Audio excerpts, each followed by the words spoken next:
Hello बच्चों। तो beta gamma function का एक और हमारे पास इंपॉर्टेंट क्वेश्चन है। देखिए क्या है।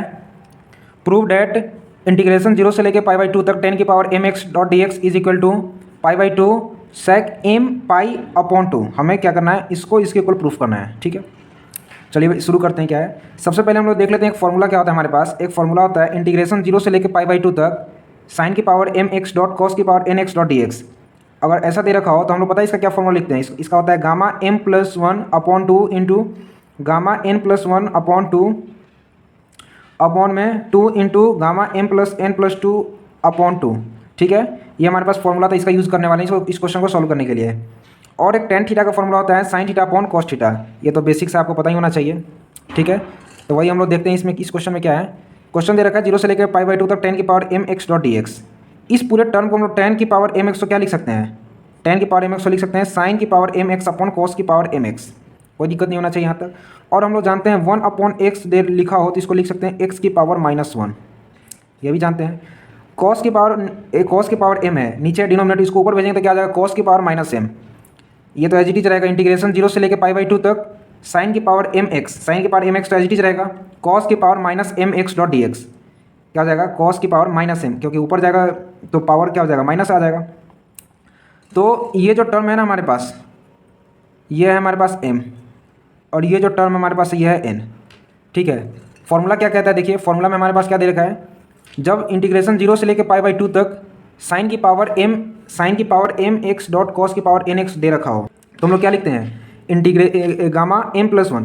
और यहाँ भी देखिए साइन की पावर m है, तो यानी क्या फॉर्मूले के हिसाब से क्या होना चाहिए, m plus one upon two. ठीक है, कोई दिक्कत नहीं है। इंटू गामा, यहाँ पे n की जगह पे क्या लिखेंगे, माइनस एम, तो minus M plus one upon two. Formula क्या आता है, गामा n प्लस वन, तो n की जगह पे क्या है, माइनस एम, तो minus M plus one upon two. ठीक है, अपॉन में नीचे क्या हो जाएगा, two gamma m plus n, तो यहाँ n की जगह पे माइनस एम है, m minus M plus two upon two, plus two upon to. m से m ये कैंसिल हो गया, टू से टू कैंसिल ये हो गया, नीचे क्या बचेगा, टू गामा वन यानी, और गामा वन का मतलब क्या हुआ, वन। ठीक है, यहाँ तक तो कोई दिक्कत नहीं। अब देखिए यहाँ क्या बचेगा, one upon two gamma one into one upon two gamma one into gamma M plus one upon two into gamma into minus M plus one upon two. यहाँ तक भी कोई दिक्कत नहीं होना चाहिए। अब देखिए, अब हम लोग क्या करने वाले हैं, वन अपॉन टू गामा, इसको तो इसका मतलब क्या हुआ, वन हुआ, one upon two into gamma M plus one upon two into gamma one minus M plus one upon two. देखो इस टर्म को अगर सॉल्व करें तो क्या होगा, इसको अगर मैं इधर लिखता हूँ, क्या देखिए, one minus M plus one upon two. ठीक है, इसको सॉल्व करें तो क्या होगा, एलसीएम में क्या आ जाएगा हमारे पास, टू, तो two minus M plus one, two minus, देखिए ये तो ब्रैकेट ऐसे रहेगा, टू माइनस एम और माइनस प्लस क्या आ जाएगा, माइनस, तो टू माइनस वन क्या आ जाएगा, minus M plus one upon two. ठीक है, क्या है हमारे पास, क्या value, minus M plus one upon two. यानी हम इसको क्या लिख सकते हैं, gamma one minus M plus one upon two. ऐसा इसलिए लिख रहे हैं ताकि देखिए एक फॉर्मूला होता है gamma N into gamma one minus N का एक फॉर्मूला, तो इसको लिख सकते हैं पाई कॉसिक एन पाई। ठीक है, पाई कॉसिक एन पाई। तो फर्स्ट इक्वेशन मान लेते हैं, इस इक्वेशन का नाम दे देते हैं फर्स्ट। हम लोग पता है क्यों कर लिख रहे हैं, ताकि हमें जो ये जो वैल्यू दे रखा है gamma M plus one upon two into gamma one minus M plus one upon two, इसका वैल्यू मिल सके। ठीक है, इसका वैल्यू निकालने के लिए हम लोग इस फॉर्मूले का यूज़ करने वाले हैं।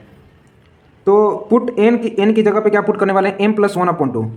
इस इक्वेशन में क्या पुट करने वाले हैं, n की जगह पे m plus one upon to, जिससे क्या हुआ, देखिए गामा n है तो यहाँ पे यानी n की जगह पे क्या आ जाएगा, gamma m plus one upon to. n की जगह पे क्या पुट करना है, m plus one upon to, m plus one upon two into gamma one minus n, gamma one minus n की जगह पुट करना है m plus one upon to. अब देखिए ये जो टर्म जो है, ये जो टर्म है यही है, यानी अगर हम लोग इसका वैल्यू निकाल ले जो भी आएगा तो इसके जगह पर हम लोग पुट कर सकते हैं, जो क्या होगा, pi cosec m plus one upon two. N है तो पाई कॉसिक एन की जगह पे क्या पुट करना है, m plus one upon two into pi आ गया यहाँ पे। अब देखिए इस पाई का मल्टीप्लाई कर देते हैं इसके साथ भी, यह तो एज इट इज रहेगा pi cosec m into pi, m pi upon two plus pi upon two. एक होता है फॉर्मूला कॉसिक 90 प्लस थीटा, यानी cosec pi by two plus theta क्या होता है, सेक थीटा। अरे पाई बाई टू पे क्या होता है, एंगल चेंज हो जाता है, तो कॉसिक 90 प्लस थीटा क्या हो जाता है, सेक थीटा में चेंज हो जाता है।